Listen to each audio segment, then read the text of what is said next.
Assalamualaikum warahmatullahi wabarakatuh. Selamat siang. Perkenalkan, nama saya Toto Heru Dwi Handoko, SEMM AKCA.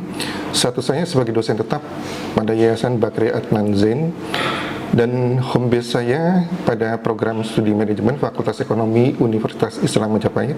Saya mengabdi sebagai pendidik di Universitas Islam Majapahit sejak Januari tahun 2017. Dalam pelaksanaan Tridharma perguruan tinggi, saya memiliki filosofi pengajaran bahwa ilmu pengetahuan harus diselaraskan dengan kebutuhan nyata masyarakat dan industri. Kompetensi saya di bidang manajemen pemasaran. Salah satu mata kuliah wajib yang saya ampu adalah analisa pasar dan perilaku konsumen dengan bobot 3 SKS. Mata kuliah ini membahas konsep pasar, segmentasi pasar, dan perilaku konsumen dalam proses pengambilan keputusan pembelian, di mana perilaku konsumen ini dipengaruhi oleh faktor individu, faktor budaya, dan faktor sosial dalam keputusan pembelian, serta perancangan strategi pemasaran berdasarkan perilaku konsumen tersebut. Tujuan dari mata kuliah membekali mahasiswa dengan kemampuan analitis dalam memahami dinamika pasar dan perilaku konsumen sebagai dasar penyusunan strategi pemasaran. Kemampuan yang diharapkan terangkum dalam 5 capaian pembelajaran lulusan dan 6 capaian pembelajaran mata kuliah. Untuk capaian pembelajaran lulusan CPL terdiri dari 5 CPL. Yang pertama, menguasai konsep teoritis manajemen dan pemasaran secara komprehensif. CPL yang kedua, mampu menganalisis perilaku konsumen.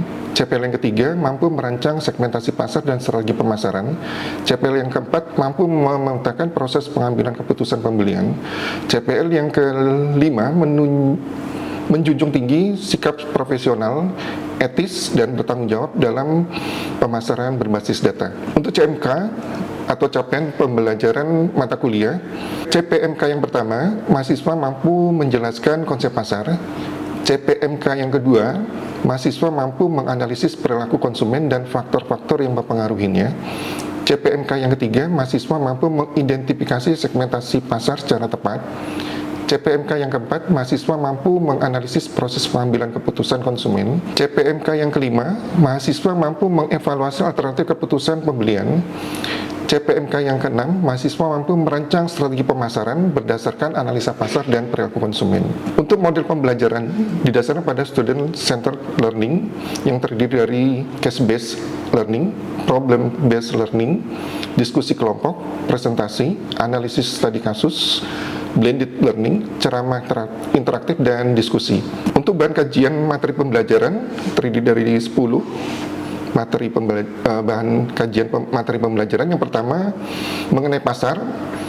Ini akan dijelaskan mengenai pengertian pasar dan pemasaran, ada tidaknya pasar, besarnya pasar, potensi pasar, tingkat persaingan yang ada, serta tujuan pemasaran. Bahan kajian materi pembelajaran yang kedua mengenai konsumen, yaitu perilaku konsumen dan faktor-faktor yang mempengaruhinya. Bahan kajian materi pembelajaran ketiga mengenai segmen pasar yang didasarkan pada demografi, geografis, psikografis, dan habits. Kemudian materi kajian pembelajaran yang keempat mengenai model dan proses pengambilan keputusan oleh konsumen. Materi kajian materi pembelajaran yang kelima mengenai evaluasi alternatif sebelum pembelian. Bahan kajian materi pembelajaran yang keenam mengenai keputusan pembelian berdasarkan generasi. Bahan kajian materi pembelajaran yang ketujuh mengenai sikap, motivasi, dan konsep diri. Kemudian bahan kajian materi pembelajaran yang kedelapan mengenai kepribadian, nilai budaya, gaya hidup, dan lifestyle marketing. Bahan kajian materi yang ke-9 mengenai pengaruh individu dan kelompok referensi. Yang terakhir, bahan kajian materi pembelajaran yang ke-10 adalah strategi pemasaran. Untuk jumlah tatap muka, pengajaran mata kuliah ini sebanyak 14 kali tatap muka, di mana 7 kali tatap muka sebelum ujian tengah semester dan 7 kali tatap muka sebelum ujian akhir semester. Masing-masing pertemuan saya jelaskan sebagai berikut.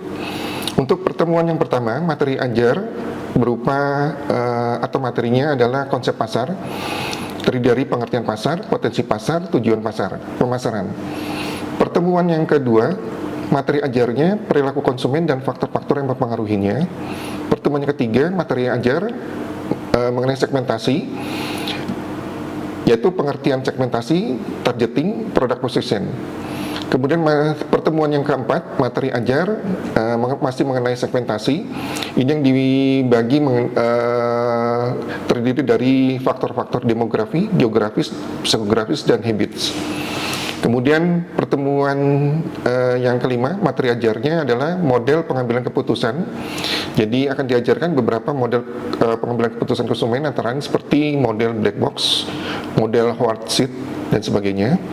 Kemudian pertemuan yang keenam, materi ajarnya proses keputusan konsumen dalam pembelian.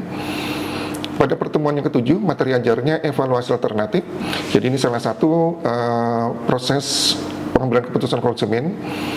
Kemudian pertemuan yang ke-8, ini dilakukan ujian tengah semester untuk mengevaluasi kemampuan mahasiswa mulai dari tatap muka pertama, materi tatap muka pertama sampai materi tatap muka ke-7. Pertemuan ke-9, materi ajarnya mengenai generasi baby boomers, generasi X, generasi Y, dan generasi Z. Jadi akan dibahas mengenai bagaimana perilaku masing-masing dari generasi baby boomers, generasi X, generasi Y, dan generasi Z. Kemudian pada pertemuan ke-10, materi ajarnya adalah karakteristik generasi, di mana akan diajarkan bagaimana karakteristik tiap generasi mempengaruhi perilaku konsumen dalam pembelian. Pertemuan ke-11, materi ajarnya adalah sikap, motivasi, konsep diri yang merupakan dari faktor individu. Pertemuan yang ke-12, materi ajarnya adalah pengaruh kelompok referensi, yaitu individu atau sekelompok orang yang secara nyata dan fiktif mempengaruhi sikap, nilai, dan keputusan pembelian seseorang. Pertemuan yang ke-13, materi ajarnya pengaruh nilai budaya dan sosial, jadi bagaimana unsur-unsur budaya dan sosial mempengaruhi perilaku konsumen. Pertemuan yang ke-14, materi ajarnya mengenai lifestyle marketing. Kemudian pertemuan yang ke-15, materi ajarnya adalah strategi pemarketing. Jadi bagaimana merancang strategi pemasaran berdasarkan analisa pasar dan perilaku konsumen. Pertemuan yang ke-16 akan dilakukan ujian akhir semester. Jadi untuk mengevaluasi kemampuan mahasiswa dalam memahami materi mulai dari tatap muka setelah ujian tengah semester, yaitu tatap muka ke-9 sampai tatap muka ke-15. Untuk penilaian, ini ada dua aspek. Yang pertama, pengetahuan dan aspek keterampilan. Untuk aspek penilaian pengetahuan, ini penugasan materi yang ditunjukkan oleh jawaban soal ujian tengah semester dan ujian akhir semester. Untuk aspek penilaian keterampilan, ini adalah kreativitas, kemampuan analitis mahasiswa dalam memahami dinamika pasar dan perilaku konsumen sebagai dasar penyusunan strategi pemasaran. Untuk bobot penilaian, ini terdiri dari bobot penilaian, bobot nilai harian atau NH, kemudian ujian tengah semester, kemudian ujian akhir semester. Untuk bobot nilai harian terdiri dari nilai tes formatif dan tugas terstruktur, besarnya bobotnya 15%. Kemudian untuk ujian tengah semester bobotnya 30%. Untuk ujian akhir semester bobotnya 55%. Untuk nilai akhir ini akan ditambahkan persentase nilai harian, ditambah persentase ujian tengah semester dan persentase ujian akhir semester.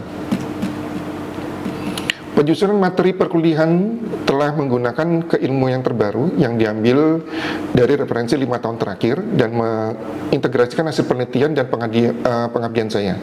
Dengan demikian, mahasiswa diharapkan mendapatkan keilmuan yang sesuai dengan perkembangan zaman, teknologi, serta kebutuhan dunia, usaha, dan industri. Untuk pengajaran yang saya berikan selalu didasarkan pada pengembangan ilmu terkini. Jadi selama 2 tahun terakhir saya aktif melakukan penelitian di bidang pemasaran.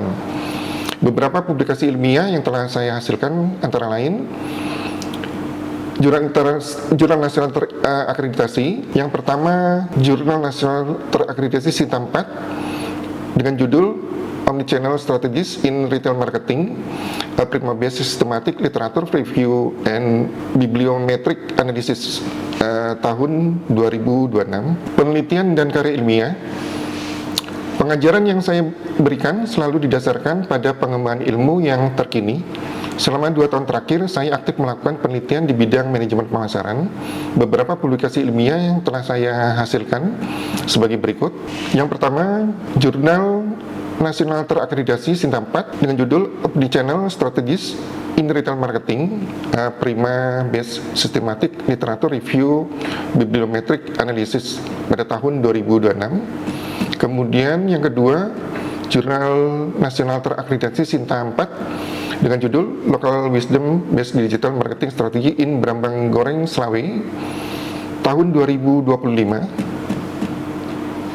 Kemudian Jurnal Nasional Terakreditasi Sinta 5 dengan judul Co-Creation melalui media sosial, kajian pada kampanye share account kasus Coca-Cola di Indonesia tahun 2025.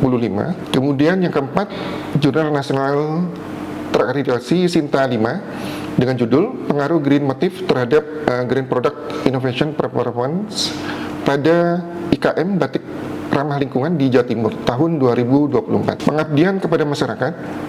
Sebagai wujud implementasi ilmu, saya juga aktif berkontribusi langsung kepada masyarakat melalui program pengabdian kepada masyarakat. Dalam 2 tahun terakhir, saya melaksanakan kegiatan PKM sebagai berikut. Pada tahun 2026, melakukan program kegiatan pengabdian kepada masyarakat, yaitu pendampingan peningkatan kompetensi digital marketing untuk menumbuhkan jiwa kewirausahaan siswa di SMA Negeri 1 Suko Mojokerto, yaitu pada tahun 2026. Kegiatan pengabdian kepada masyarakat ini tidak hanya berorientasi pada peningkatan kompetensi siswa, tapi juga memberikan kontribusi bagi pengembangan model pendidikan kewirausahaan di tingkat SMA. Tujuan pelaksanaan pengabdian ini, yang pertama untuk meningkatkan literasi dan pemahaman kewirausahaan siswa SMA. Kemudian yang kedua, melatih kemampuan peserta dalam merancang ide dan rencana usaha sederhana. Yang ketiga, menumbuhkan motivasi dan jiwa kewirausahaan pada generasi muda. Yang keempat, mendorong lahirnya wirausaha muda yang kreatif dan inovatif. Kemudian, pengabdian kepada masyarakat yang kedua, yaitu pelatihan pembuatan bulu mata sintesis di Desa Kebon Agung, Kecamatan Ploso, Kabupaten Jombang tahun 2025. Pelatihan ini merupakan upaya nyata dalam memberdayakan masyarakat miskin melalui peningkatan keterampilan dan akses pasar.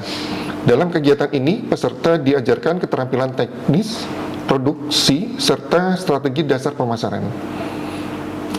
Pelatihan ini merupakan upaya nyata dalam memberdayakan masyarakat miskin melalui peningkatan keterampilan dan akses pasar. Dalam kegiatan ini, peserta diajarkan keterampilan teknis, produksi, serta strategi dasar pemasaran. Kegiatan ini bertujuan untuk memberikan keterampilan teknis pembuatan bulu mata sintesis. Yang kedua, meningkatkan pemahaman peserta tentang strategi pemasaran produk rumahan.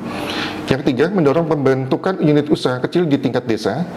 Yang keempat, meningkatkan kepercayaan diri dan partisipasi ekonomi perempuan desa.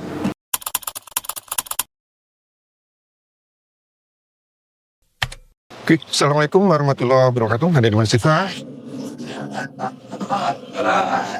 Ya, selamat bertemu lagi ya di mata kuliah analisa pasar dan perilaku konsumen. Jadi gimana kabarnya hari ini? Semoga selalu diberi kesehatan ya. Oke, adik-adik mahasiswa, kita masuk di pertemuan atau tema yang kedua sesuai RPS. Kita akan membahas mengenai perilaku konsumen dan faktor-faktor yang mempengaruhinya. Jadi nanti ini akan kita bahas mengenai hal apa saja. Yang pertama tentu definisi dari perilaku konsumen itu sendiri. Jadi dari beberapa pakar kita akan kupas ya apa saja pendapat dari beberapa para pakar mengenai definisi dari perilaku konsumen tersebut. Kemudian yang kedua kita akan membahas mengenai model perilaku konsumen. Jadi model ini merupakan kerangka kerja sistematik ya untuk mengetahui atau mempelajari bagaimana individu ini nanti memilih, kemudian menggunakan dan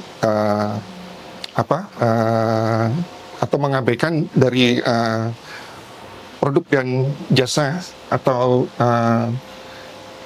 untuk memuaskan kebutuhan mereka. Kemudian pembahasan yang ketiga nanti kita akan membahas mengenai faktor-faktor apa saja yang mempengaruhi perilaku konsumen. Ya. Jadi dalam perilaku konsumen itu dipengaruhi oleh beberapa faktor. Dan yang terakhir kita akan membahas mengenai proses keputusan pembelian. Jadi individu dalam melakukan keputusan pembelian itu melalui beberapa tahap atau proses. Ya. Definisi Sipon dan Kanuk saya ambil di sini. Di sini Kanuk mengatakan perilaku konsumen adalah studi tentang pelajari bagaimana seseorang membuat keputusan membelanjakan sumber daya yang dimiliki dan yang tersedia, ya, untuk memperoleh barang dan jasa yang akan dikonsumsi. Itu dari pengertian Sipon dan Kanuk. Kemudian dari Kotler juga dia mendefinisikan tentang bagaimana individu, kelompok, serta organisasi lebih luas lagi dia. Di sini bukan hanya individu dan kelompok, tapi juga organisasi ya. Memilih, membeli, menggunakan, dan memanfaatkan barang dan jasa, termasuk gagasan atau pengalaman dalam rangka memuaskan hasrat dan kebutuhan mereka. Ya.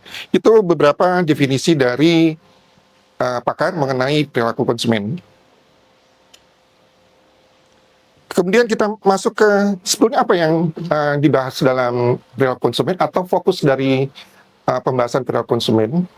Ini yang kita bahas di sini terutama adalah bagaimana individu membuat keputusan menggunakan sumber daya yang dimilikinya dan yang tersedia tadi untuk memperoleh barang dan jasa yang akan dikonsumsi. Itu fokus dari pembahasan kita. Jadi dalam bentuk pertanyaan sebetulnya apa yang dibeli oleh konsumen, ya. Kemudian mengapa mereka membelinya, di mana mereka membelinya, kapan mereka membelinya, kemudian seberapa banyak mereka menggunakan dan seberapa banyak mereka membeli barang tersebut. Termasuk di sini juga bagaimana mereka mengevaluasi setelah pembelian. Ya, jadi nanti setelah ada pembelian mereka mengevaluasi barang tersebut yang dibeli sesuai dengan harapan mereka tidak barang tersebut. Ya. Kemudian apa dampak evaluasi pada pembelian di masa datang, serta bagaimana mereka membuang atau menggunakannya dan sebagainya. Nah itu fokus kita dalam pembahasan perilaku konsumen. Kemudian mengapa kita harus mempelajari perilaku konsumen khususnya untuk anak-anak marketing atau anak-anak pemasaran? Ya. Di sini ada dua sebab. Yang pertama, pada era pemasaran modern ini konsumen ini sebagai sentral perhatian dari pemasaran modern. Yang kedua, perkembangan perdagangan saat ini menunjukkan bahwa lebih banyak produk yang ditawarkan daripada produk yang diminta. Jadi ada kelebihan penawaran. Ada kelebihan penawaran ya. Untuk yang pertama, kenapa kita mempelajari perilaku konsumen ini? Yang pertama tadi saya sebutkan konsumen sebagai titik sentral perhatian pemasaran modern.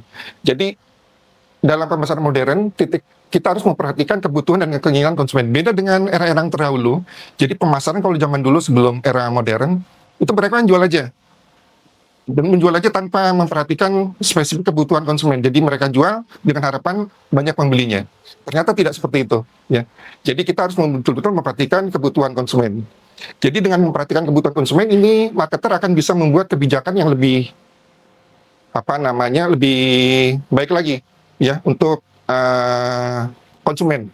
Dengan memperhatikan kebutuhan dan keinginan konsumen, maka promosi-promosinya itu akan lebih murah, akan lebih mudah terjangkau nanti, ya, akan lebih efektif dan lebih efisien dibanding dengan kita tanpa memperhatikan perilaku konsumen tadi, ya.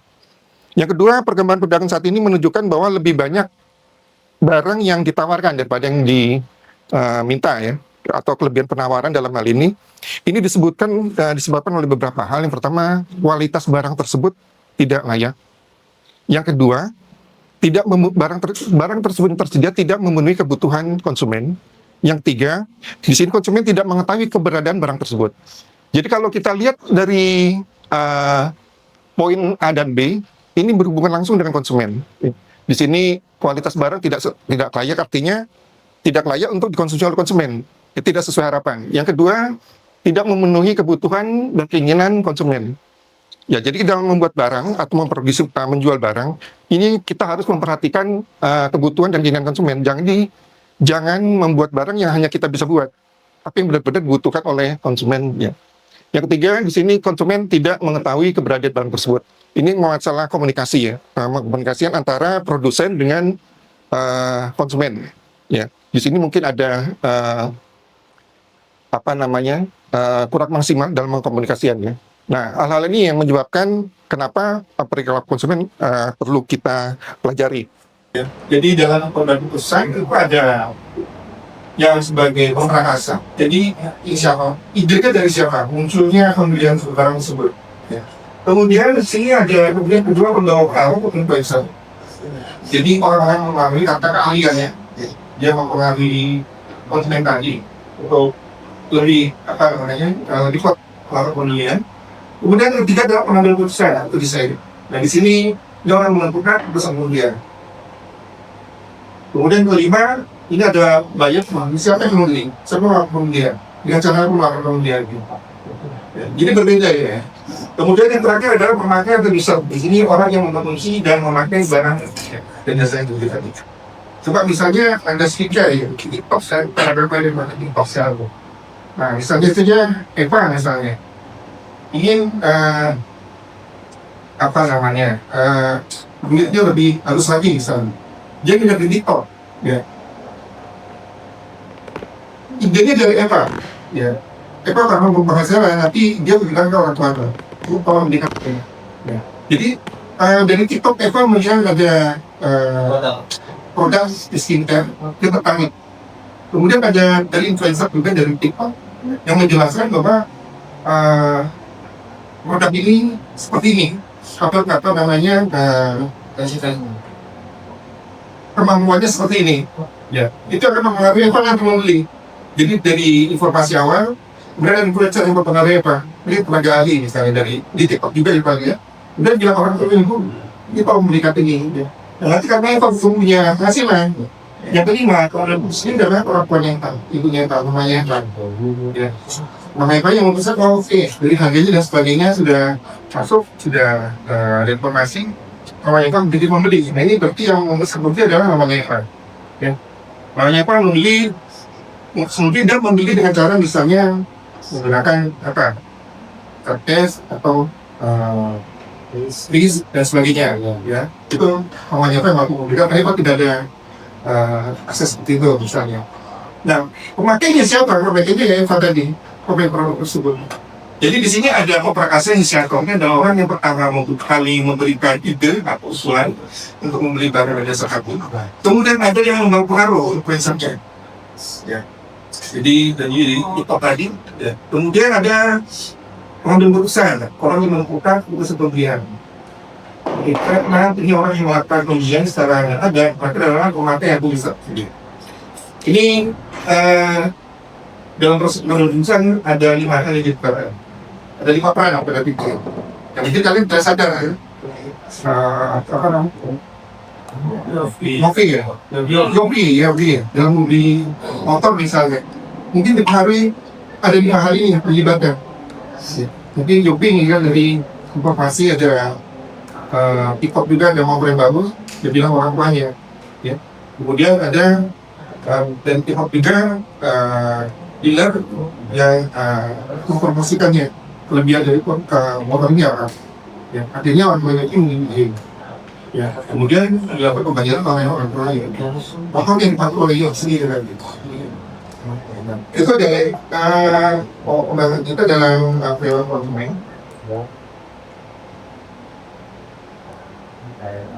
Mungkin sampai sini dulu ada yang bertanya kan? Ya silakan Firman. Apakah faktor ekonomi juga termasuk faktor yang mempengaruhi perilaku konsumen, Pak? Saya bisa membantu menjelaskan pertanyaan dari Firman, apakah faktor ekonomi juga mempengaruhi perilaku konsumen?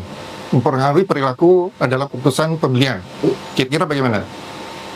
Ya, jadi kalau faktor ekonomi itu dia hanya menentukan mampu tidak. Ya, bukan menentukan dalam penentuan memilih. Mengapa? Ya, mengapa konsumen membeli? Nah itu yang jadi konteks pembahasannya agak beda, ya. Jadi kalau yang kita bahas dalam konsumen adalah mengapa konsumen membeli. Makanya tadi apa yang dibeli, mengapa mereka membeli, di mana mereka membeli, kapan membeli, dan sebagainya. Bukan apakah mereka mampu. Ya. Jadi faktor ekonomi sebenarnya juga faktor yang menentukan perilaku konsumen. Ya, sangat menentukan. Tapi dalam pembahasan perilaku konsumen yang kita bahas saat ini, konteksnya agak beda. Jadi yang kita bahas di sini mengapa konsumen itu membeli, bukan apakah konsumen mampu membeli. Oke, Firman, mungkin bisa. Ya, baik. Terima kasih, Pak. Izin bertanya, bagaimana kaitannya antara perilaku konsumen yang sifatnya heterogen Ya. dengan pengkomunikasian produk yang efektif dan efisien? Nah, bagaimana kita mengkomunikasikan produk ini ke konsumen secara efektif dan efisien? Maka pemasar atau marketer, kalian sebagai marketing harus memahami tentang segmentasi, targeting, dan positioning. Ya, segmentasi mengumpulkan, mengelompokkan perilaku konsumen tadi menjadi dalam menjadi kebutuhan sama, kita homogenkan, bisa dari perilakunya, karakteristiknya homogen. Kemudian kita tentukan targeting, ya pemasaran, target pasar, kita tentukan segmen mana yang akan kita masuki. Kemudian terakhir adalah positioning, menempatkan produk di benak konsumen. Nah, bagaimana kita bisa melakukan STP yang baik? Kita bisa melakukan STP yang baik dengan memperhatikan atau mempelajari tadi perilaku konsumen. Itu hubungannya dengan bagaimana pada akhirnya nanti perilaku konsumen ini setelah kita pelajari, maka marketer akan dapat setelah dari perilaku konsumen, kemudian dilakukan STP, kemudian dibuat strateginya, itu akan menciptakan komunikasi yang baik, yang efektif dan efisien ke konsumen. Ya, itu mungkin udah pindah, ada mungkin belum jelas loh. Oke, pertanyaan yang lain mungkin.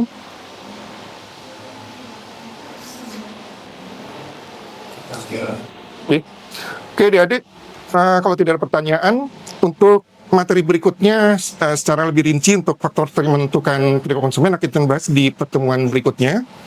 Untuk tugas nanti akan kita bahas di pertemuan berikutnya, kalian kerjakan. Jadi coba amati perilaku konsumen yang ada di sekitar kalian.